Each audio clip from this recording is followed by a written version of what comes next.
I felt sorry for Omni-Man. I hated this character. And I said, there's no way they're going to make me feel anything for this piece of shit right here. And the way that he's so alone now, somebody is trying to make amends, and he should be. But I was like, I felt bad for him. Yeah. I'm going to be back at the Broadway Comedy Club. That's going to be Friday, April 17th. Get your tickets at doubletoastedny.com or go to doubletoasted.com. All right. One of our favorite shows, at least one of my favorite shows, is back. I love it so much, I didn't know it was here. I know. Neither did you. I told Martin the other day, I said, man, Invincible's on. Martin, actually, I've never seen you like shake so much. What? I was like, yeah, man. Yeah, I feel like usually there's a lot of buildup for it, and it was like, they heard nothing. Yeah, I don't know what's going on. Maybe it's just there's more stuff to watch. And some of these things just go under the radar sometimes. So that's where we come into the show, Invincible, where it is on season 4 now. And when a show reaches its 4th season, it could go either way.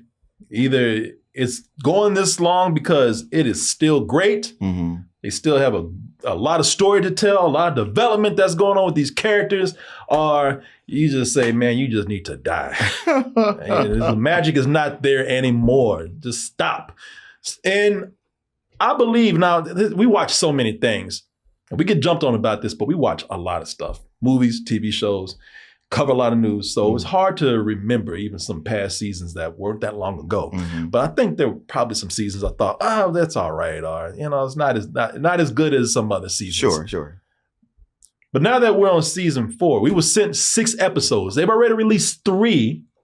Yeah, I didn't realize we were sent episodes. I only watched the 3. I did not know this until Friday, until I went to our screeners and saw that we had 6 episodes. So I went ahead and watched all 6 episodes. Now, either I did that because the show's still amazing and I just want to keep going, or it was a job. It was a slog to get through, and I just did it out of responsibility for our audience right here. Mm-hmm. So here's what we're going to talk about, though. We're going to talk about the show, and we're going to talk about whether people should watch, period, or if it is good, why people should continue to watch, or whether you should start watching or not. That is, if the show is still quality. Now, we might just come back and tell you, y'all need to go. All right, you need to stop. Just end this already. But let's go ahead and watch this trailer, and then we'll be back to give you our impressions and reviews. Mark, take a night off. No tricks this time. How do I know you're telling the truth? You'll have to trust me. So people, if you don't know anything about this show, this started out as a superhero coming of age story. And as you can see by this trailer now, this is a full sci-fi epic about saving the galaxy from a planet of super Nazis. Mm-hmm. Were you about to say something, by the way? Oh, the voice of the older Viltrumite. Is that Optimus Prime? Yes, Tom Cullen. Okay. Yeah. Yes, Martin, you were right. Okay. Very observant. Roll out. There's a lot of reasons for someone not to watch the show now. And, is that because the show is bad? Well, not necessarily. I would just say that there's already too much superhero stuff out there, and there's a lot of superhero stuff piling on right here. They got their own version of the Justice League and the Avengers and anything. Titans, all that stuff, man. Is they've dumped the whole superhero bucket right here. It can get really geeky. So if that's not your thing, you don't read comics, you don't know geek stuff, you don't know anime, cartoons, anything like that, then this is probably not going to be for you. And it just gets really, really weird the more it goes on. And it's already aired for 4 seasons. So that means whether you watch this or not, you've probably heard some spoilers because some of this stuff is already made into pop culture, left an impact. Sure. Some of these characters are, they are big figures in pop culture right now. But if you have time, you should watch this, I think. I still think it's worth watching. Well, it's never a good idea to just start at the 4th season. Well, no, I'm not saying start at 4th season, but 4 seasons after 4 seasons, yeah, it's dipped in some parts for me. But man, overall, I think that this is getting better. It keeps getting better and better. I think parts of this rivals Game of Thrones. And that's crazy to say. And I'll explain why, because some people are going to hear me make that comment of, you're talking about an animated superhero show being compared to this live action fantasy epic. And there are reasons why I would say this, and I think I can back them up. Okay, because they're probably thinking, oh, you mean the last season of Game of Thrones. No, when Game of Thrones was at its peak, when this is like when people first discovered Game of Thrones, and like, I don't know how to feel about anything anymore. Yeah, man. So to answer your question, yes, I think that this is worth watching. I think it's worth starting from the beginning and getting into right now. Even if you know some spoilers about things, I think this show is this season. I think it's at its best. Yeah, I really do. There's some things, maybe not as a whole, but there are certain things I can go through and pick out and say, I think that they're doing this amazing. I think that this part right here is incredible. I'm really impressed with a lot of things that they're doing with the writing in this show and some of the technical stuff, the animation too. Yeah, because, I've read the whole series. Yeah. And I know so much of what's coming. But when I'm watching the show, I get, caught up into it and like kind of forget about what I've seen. Yeah. And the first couple of episodes of this, I was like, I can see why they released 3 at one time. Because the first 2 is just kind of set up and they're like, yeah, these are okay. And then the third one, man, they really go all out with the stories, and the animation is so much better in that third episode. Yeah. Because it's like they save up the A-team when it's going to be a action heavy episode. Yeah. So, what I want to do is I want to tell you why. I want to tell you why this show still works. I want to tell you why it keeps getting better. And I want to tell you why you should jump in, even if you're 4 seasons behind, why you should get into it now. And just overall do a review of this season. Because I really do think it's not just superheroes or anything like that, or anything that appeals to me like animation. They are doing such a good job with some of the writing right here. And look, if superheroes are not your thing, if geek stuff is not your thing, then you're just not going to watch it. But if you have an open mind and you appreciate good writing, good character, this show it's one of the best out there. I'm saying not as a superhero show. I'm thinking, overall. And I'm still impressed that it can work, because this show is all over the place, man. When you watch this, it's a combination of so many things. It's a superhero comedy. It's a spoof of all the geek stuff that's out there. It's a sci-fi epic. It's gory. It's violent. Then all of a sudden, it's a wacky cartoon with anime influences. Then it switches to a show that has serious drama and character moments.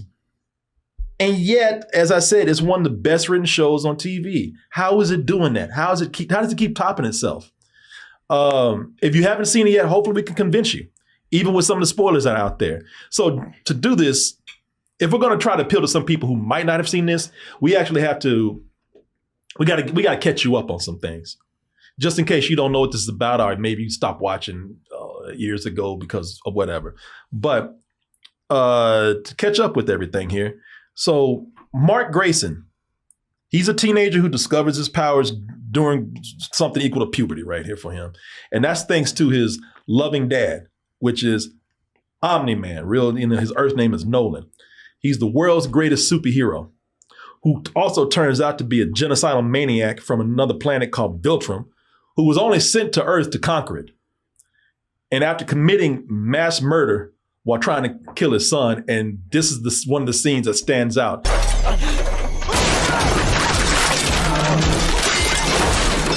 That's when people said this show is not around, okay? And that's the scene that kind of caught people, because for just a moment, in the comics it's longer, but for a moment, you're led to believe that, oh, this is a heartwarming, coming of age, family-friendly superhero show. And it's not, obviously. They recreated that in Mortal Kombat as a fatality. It's so awesome. Yeah, that's how big that scene has come. But after committing mass murder right there, he has a change of heart, and then he leaves Earth feeling tremendously guilty, and he leaves Mark and his wife, Debbie, devastated, because He did such things and said, I never cared about you guys. You were just pets to me.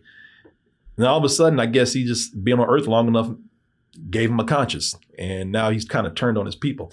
And there's a lot more stuff that goes on here, man. So much more. There's so much stuff that's going on with Mark's friends, girlfriends. He has a complicated situation working with the government for a guy named Cecil.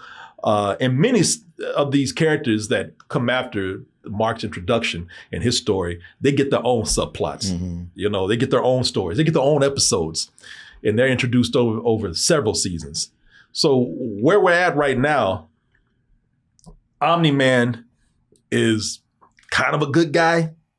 I guess he considers himself someone who feels bad about what he did. He's trying to make up for his atrocities, and it's not easy because it keeps bringing painful memories back for Mark, his mom, Debbie, and Mark even has a little brother right now from another marriage that Omni-man had with an insect type species. Mm-hmm. He has a little brother named Oliver.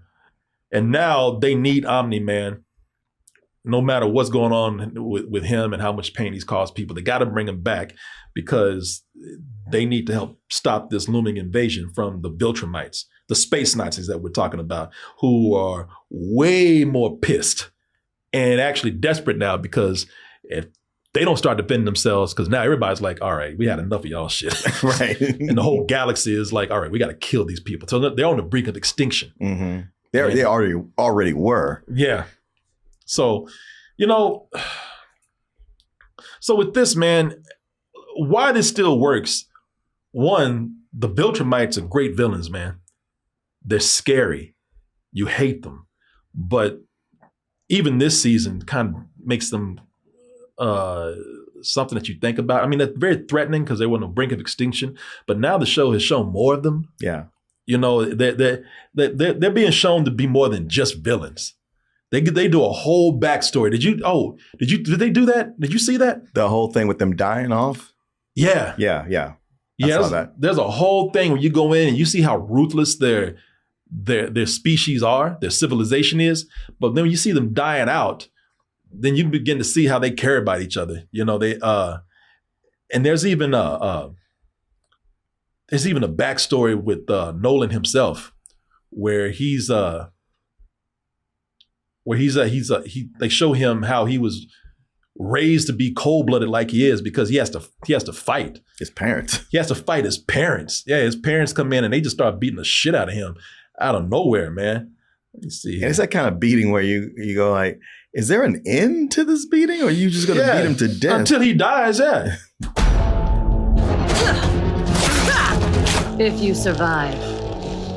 I didn't forget, Mother. I'm like, damn, I took some ass whoopings from my mother. But not like this. Never like that. Never like that. So I played that and I want to bring that point up because that's one of the things that the show does well is that they're not asking you to forgive these people. They're not asking you to actually even agree with them or anything like that. But they do show you that things are not always black and white.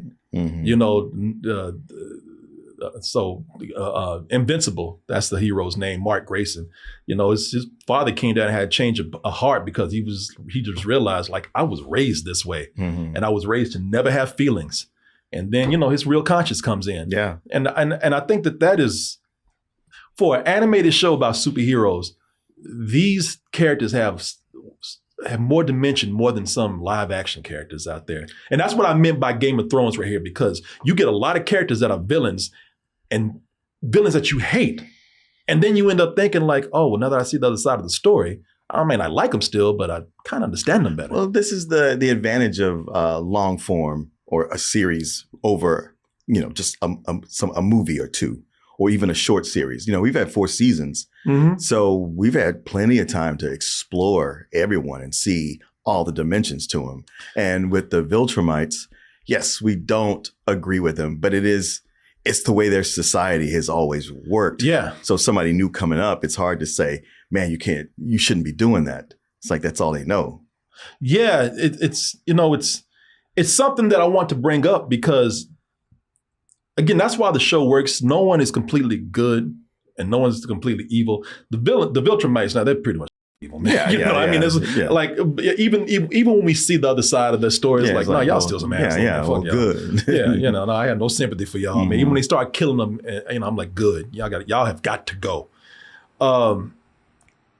But this season, the reason why I love this season, man, is because even though Omni-Man did the unforgivable, you haven't seen the episodes that I've seen where, okay, so we're explaining that this is his culture. He sees that he's wrong, and he's even turned on his own species now, his own people. And he just, and he's trying to reconcile with the guilt that he feels. And man, they get into some episodes where it's like he wants to apologize so much and apologize to everybody. And it's just like, man, don't do that. Right. Yeah, most people, they don't want to hear it. You kill somebody else's loved ones, an apology is never going to cover that. Man, there are episodes where I don't want to spoil too much. I don't want to say anything, but he's trying to talk to people after doing this right here. Mm-hmm. After destroying a city, killing hundreds and thousands of people, man, and now there's, I think it's episode 4 or 5. We were since this, and this is why I try to watch everything, because I think we were seeing 3 already out there. Yeah. And I watched the 4th one already, and about 4 or 5, episode 4 or 5, he starts trying to go and make amends with people. And it is so, to see him go and knock on a door of somebody that he did completely wrong, I was like, I couldn't even watch. I was like, don't do this, man. Yeah. I was on the edge of my seat, just tensed up. Right. More than any of the action, more than something like this, to see people that he hurt and went back to like talk to. And I was like, brother, don't do this, man. That sounds so cool, especially because Omni-Man is such an interesting character. To see him have an arc like that, that's awesome. Yeah. And you know what, man? So you have, I will say that there's one, man, it's a very powerful scene, the way it ends. Mark Hamill does the voice of this character, Art Rosenbaum, and he does the costumes for a lot of superheroes. He did a costume for Omni-Man. Omni-Man comes back to have a talk, and it's awkward. Oh boy! And we're not talking about anything superhero here. Yeah, we're not talking about anything that is over dramatic. We're not talking about something that's cartoony. We're not talking about typical geeky stuff. We're talking about real human drama with these characters. Yeah. And I felt so embarrassed, so cringy, so scared, so nervous. And the way that scene ends is so awkward. And what's even more amazing is that I felt sorry for Omni-Man. I hated this character. And I said, there's no way they're going to make me feel anything for this piece of shit right here. And the way that he's so alone now, somebody is trying to make amends, and he should be. But I was like, I felt bad for him. Yeah.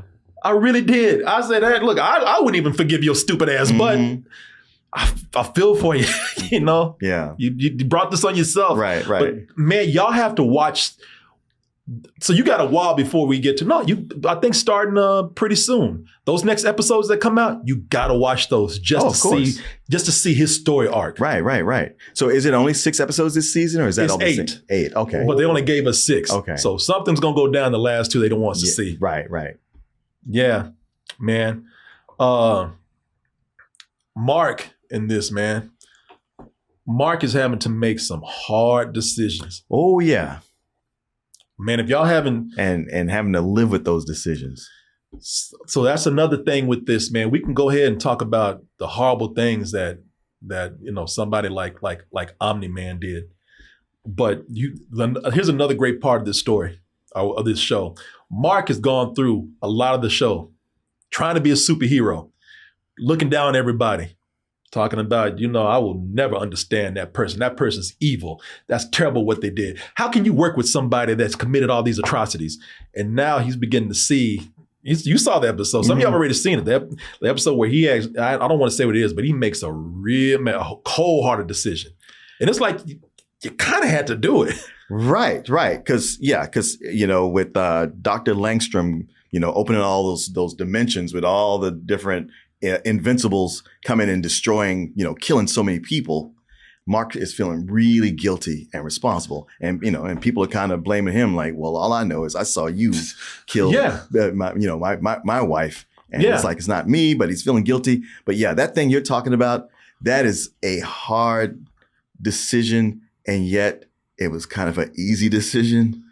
It was like it's a thing you really don't want to do, and he tried not to do it, but when you came down to it, it's like, man, Mark is so well written now because. First of all, Mark has to stop being a hypocrite and start realizing, like, yeah, these decisions that we have to make are hard. Even though this is a comic book show and it's animated, in his world, he's like, we can't live like our comic book superheroes. Mm. Life is not that black and white, and he's having to make a lot of decisions. And man, this character in his story is written so well because, first of all, you feel bad, you feel almost angry at him in the beginning. And then you think about, well, you had to do it. And then you start to realize, damn, this guy's still a kid too. Yep. And he's had to make some really hard decisions that has clearly given him PTSD. And he can't even drink yet. Right.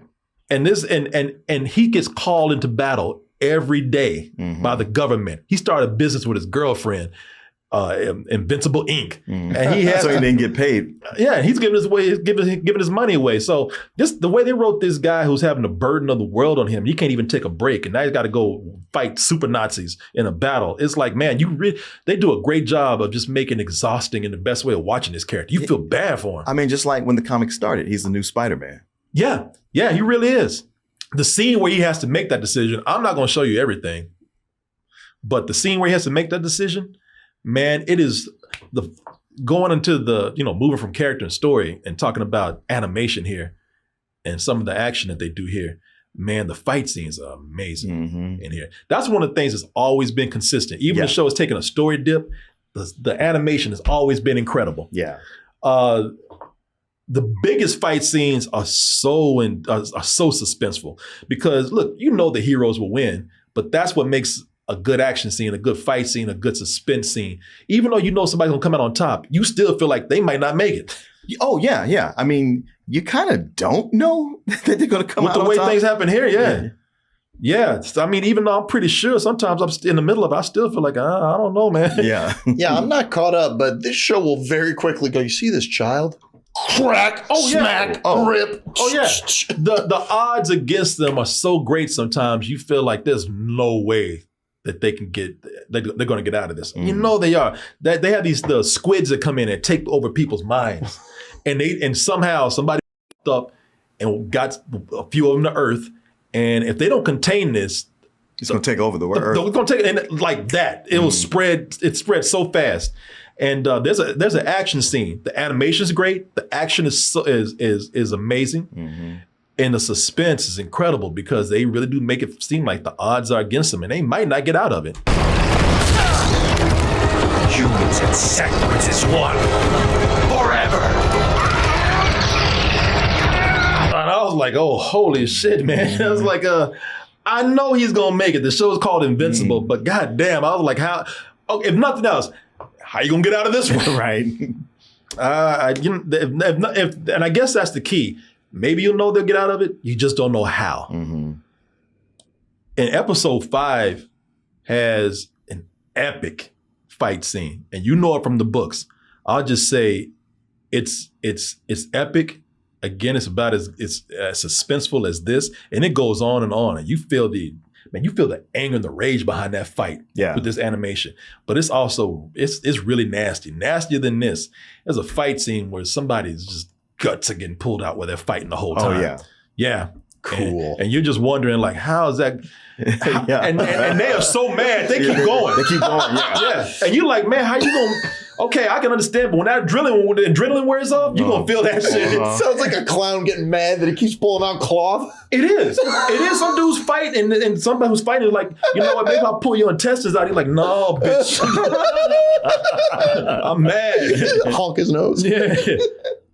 Yeah. Somebody said, well, hey, listen, somebody said, chill. I didn't give anything away. I just told you, I didn't give you any names or anything. I just told you it's an epic fight scene. You'll know when you see it. Ignore them. I'm not even caught up to season 4, and I'm not totally paying attention, but I don't feel like you've spoiled anything. No, I didn't spoil anything. Stop it, y'all. But man, out of all the fights and all of the cool superhero stuff and all the villains that and the moral dilemmas in here and how you think about good and evil and all the storytelling that's going on here, the show does still have a lot of heart. Has nice drama. Mm-hmm. I mean, this, man, like I said, this is an animated show. And they have some really good music that they've timed well in here. And there's a lot of, I would say that sometimes the drama and the personal stories rival the action in a different way. Sure.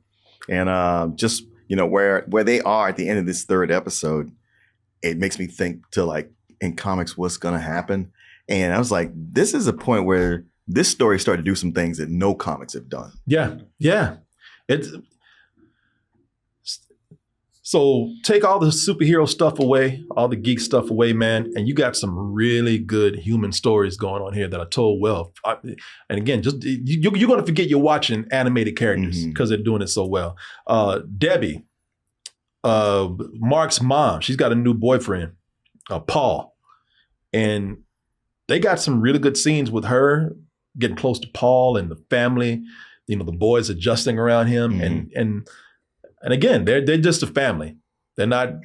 I mean, Oliver can't help it because Oliver's purple. Sometimes, right? Yeah, no, he's purple all the time. He's an alien kid, or he's got a different species up in him. He's a little less purple than he was when he was born. Yeah, that is true. As he gets older, he gets less purple. Yeah, but but other than that, they're all just sometimes it's focused on as a family. And those scenes are done so well, man. Plus, Paul has impossible shoes to fill. Like even in the third, Oliver, Paul. Oh, Paul. Yeah. Because even in the third season, on their first date, he's like, "Yeah, I know this pasta's nothing like how it is in Italy, which your husband could just take you there in 5 minutes." And she's like, "Fool, my husband committed mass murder and tried to do genocide." You're like, "You were perfectly fine.